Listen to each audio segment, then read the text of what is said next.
देखिए हर खबर यहीं पर, सब्सक्राइब कीजिए TV9 भारतवर्ष। कविंद्र हमारे साथ जुड़े हुए हैं भारतीय जनता पार्टी के पर्सपेक्टिव के साथ। कविंद्र जी, मैं ये भी जानना चाहता हूं, क्योंकि आप जम्मू कश्मीर के उप मुख्यमंत्री भी रहे हैं इन दिनों, क्योंकि चाइना जब इधर डिस्टर्बेंस करता है, डोकलम के समय हमने देखा था कि उधर LOC में उस वक्त इधर से शेलिंग पाकिस्तान की तरफ से बढ़ गई थी। अभी क्या हालात हैं?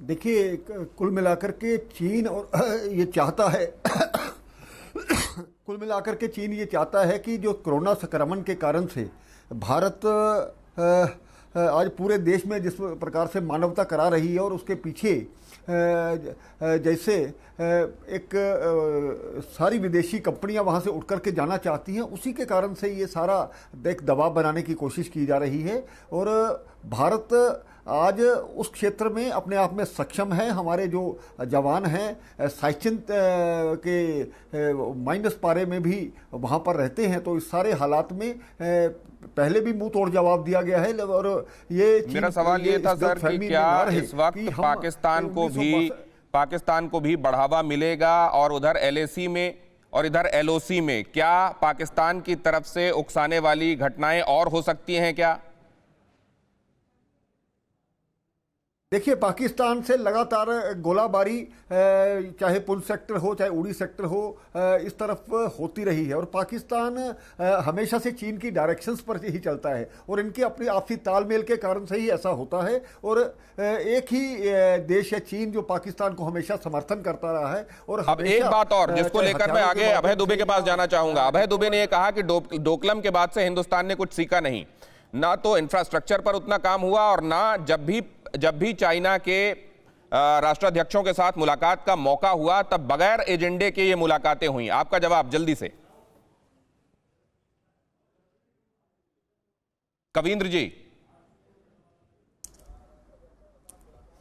जी, ये देखिए, जहाँ तक कि ये CPI वगैरह के इस प्रकार के जो दल हैं 1962 में भी चीन का समर्थन करते थे। कांग्रेस ने आप पर आरोप लगाया है, अभय दुबे ये कह रहे हैं कि डोकलम के बाद हमने कोई सीख नहीं ली, ना इंफ्रास्ट्रक्चर, हमने बीते 6 सालों में जो अपॉर्चुनिटीज आई उनको सीज नहीं किया, उनको गंवाया।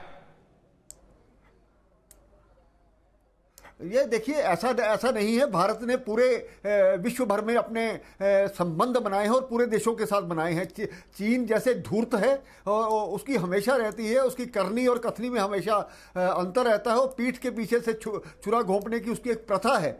इस चीज़ को हमें समझना होगा। और वो पाकिस्तान ने उसको सारा इलाका जैसे एक उसको ऑफर कर दिया है, उसी के कारण से इस प्रकार की स्थितियां हमेशा बनती हैं। और भारत अपनी सुरक्षा व्यवस्था के लिए हमेशा ये चाहेगा कि इस प्रकार की जो चीन की शरारतें हैं या चीन की हिम्मत इस प्रकार से करता है उसको हम नाकाम बनाएं। और भारत सरकार की तरफ से, हमारे डिफेंस की तरफ से इसको हमेशा नाकाम किया जा रहा है। और कुल मिलाकर के देश की जब बात आती है तो मुझे लगता है इस प्रकार के नेताओं को भी समर्थन की हमेशा कमी रहती है। और आज भी ये चीन की और दूसरे देशों की भाषा बोलते हैं। हमारे प्रधानमंत्री अपने आप में सक्षम हैं, तभी तो पूरे विश्व भर में हमारे संबंध बने हैं। और भारत को आज किस प्रकार पूरा विश्व तारीफ कर रहा है अभय दुबे जी।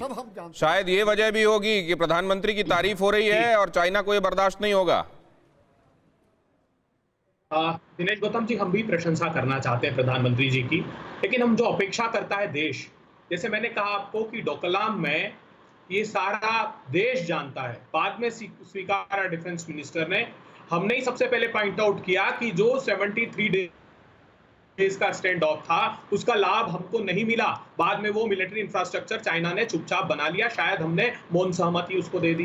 दूसरी बड़ी बात एक और मैं बताता हूं आपको, ये जो इकोनॉमिक कॉरिडोर चाइना का है, ये बड़े हिस्से में जो पाक ऑक्यूपाइड कश्मीर है, कविंद्र जी से पूछिए, जम्मू कश्मीर के निवासी हैं वो, 1994 में ऑल पार्टी एक रेजोल्यूशन हमने लोकसभा में पास किया था कि किसी भी सूरत में वो हिस्सा भारत वापस लेगा।